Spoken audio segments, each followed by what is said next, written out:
আসসালামু আলাইকুম। আজকে আমি যেটা করে দেখাতে চাচ্ছি সেটা হচ্ছে পপকর্ন। তবে বাহিরের যে পপকর্নটা আমরা মিষ্টি পপকর্নটা কিনতে পাই বাজারে এবং আমরা বেশ দাম দিয়ে সেটা কিনে খাই, সেটা আপনাদেরকে করে দেখানোর চেষ্টা চালাবো। আমি এখানে 2 টেবিল চামচ মতো পপকর্ন নিচ্ছি। অ্যাজ ইউজুয়াল আমরা যেভাবে পপকর্ন বানাই ঠিক ওরকমই আপনার জাস্ট একটু ছেঁকে নিয়ে এটাকে হিটেড ওয়েতে যেভাবে করি সেরকম। আমি একটু বেশি করে করব, আমি স্টোরেজ করব। আমি যে পদ্ধতিতে করব এটাতে স্টোরেজ করা যায়।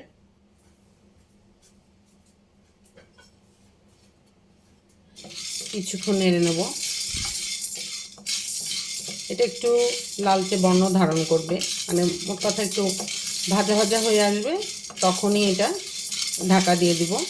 পপকর্ন আকারে ফুলে উঠবে আর কি। একটু ভাজা ভাজা হয়ে আসলে, জাস্ট মিনিট খানিক মতো ভাজা ভাজা হয়ে আসলে আমি একটু লবণ দেব আর একটু তেল দেব।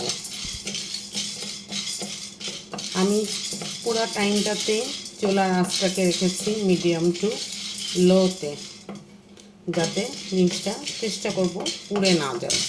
দু একটা একটু গাঢ় রং হতেই পারে, কারণ এটা একটু গোল টাইপের জিনিস, সেটা এক পাশে ঘোরে আর এক পাশে হয়তো চুলার ইয়েতে ঘোরে না, এমন হতেই পারে। এতে বিচলিত হওয়ার কিছু নাই। আমি দিলাম একটুখানি লবণ, দেখতে পাচ্ছেন লবণটা, আর দেবো একটুখানি তেল।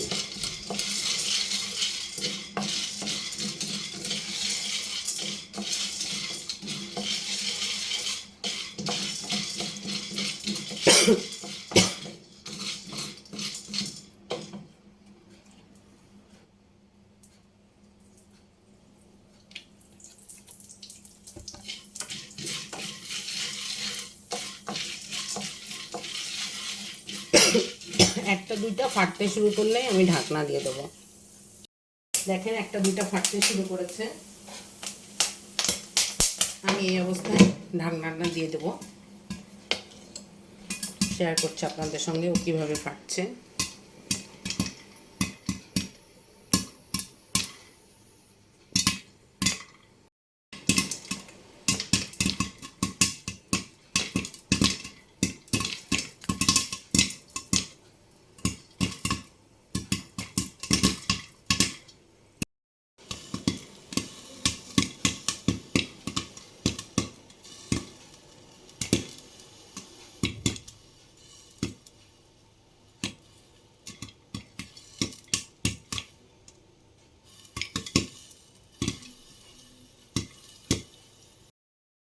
আমি ঢাকনাটা এক হাতে খুলতে পারবো না বলে আমি ঢাকনাটা খুলে দেন আপনাদেরকে দেখাচ্ছি।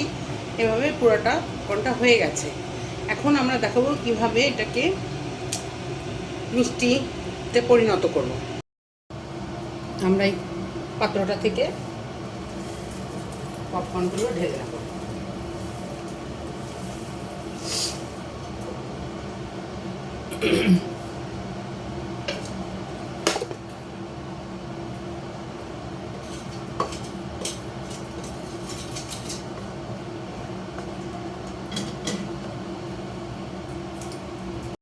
আমি এর মধ্যে দিয়ে দেব 1 টেবিল চামচ মতো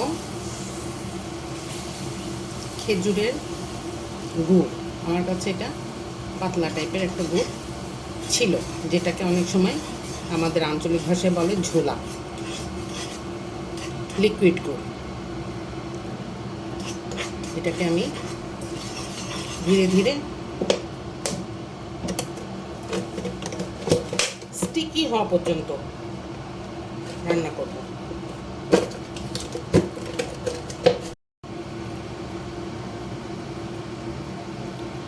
গুড়টা এমন ফেনা হয়ে আসবে, ফেনা হয়ে স্টিকি টাইপের হয়ে আসবে।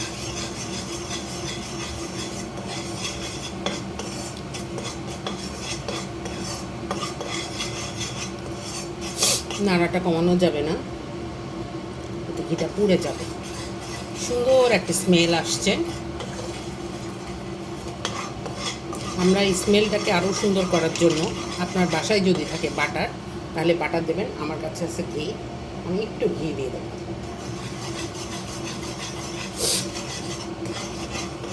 আচ্ছা, এই পপকর্নটা আমরা সাধারণত আমাদের দেশগ্রামে যখন মুড়ি ভাজে, এভাবেই কিন্তু গুড়ের ভিতরে মুড়ি দিয়ে মোয়া তৈরি করা হয় বা নাড়ু তৈরি করা হয়। এটা তো তাহলে গোল গোল হয়ে দলা পেকে যাবে, এরকম প্রশ্ন কারোর কারো আসতে পারে। না, গোল গোল হয়ে দলা পাকবে না। এখানে একটা দারুণ সিস্টেম আছে। আমি এটা ফার্স্ট খেয়েছিলাম সিঙ্গাপুরে, ইউনিভার্সাল স্টুডিওতে। ওরা এটা একদম ইনস্ট্যান্ট কিচেনে বানাচ্ছিল। তো আমি ওদেরকে জিজ্ঞেস করেছিলাম যে আমরা তো এভাবে দেশে মুড়ির থেকে মোয়া বানাই, তোমাদের এটা মোয়া হচ্ছে না কেন?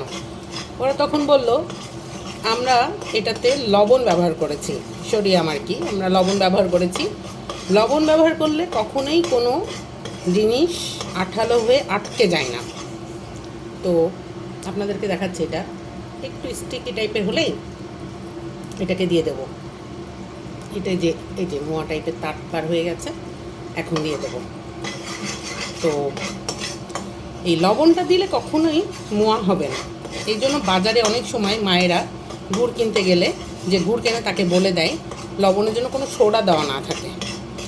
কিন্তু এইটা আমি যখন প্রথম ভাজলাম, পপকর্নটাকে বানানোর জন্য করলাম, তখন কিন্তু আমি এটাতে লবণ দিয়েছিলাম। আর এই পাত্রেই এই গুড়ের এইটা করলাম, এতে আমার লবণ থাকলো, যার কারণে জিনিসটা মোয়ার মতো হয়ে যাবে না। এবার আমি পপকর্নগুলোকে দিয়ে দেবো।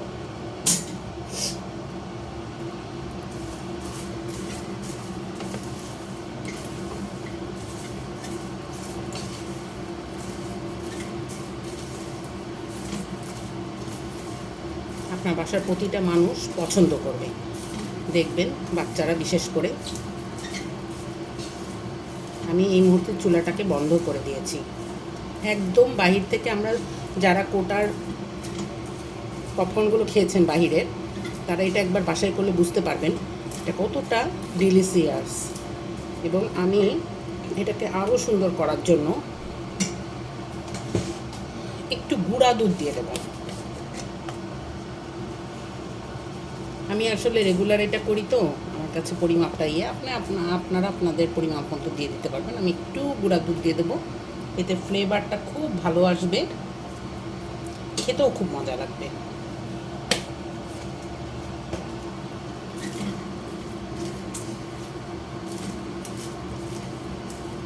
এটা তো সাধারণত মানুষ অনেক টাকা দিয়ে কিনে খায়।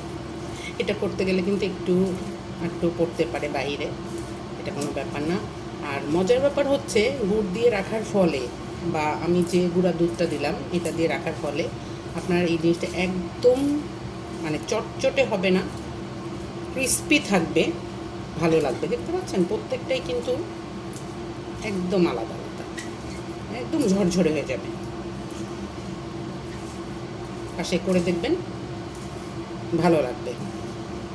ধন্যবাদ।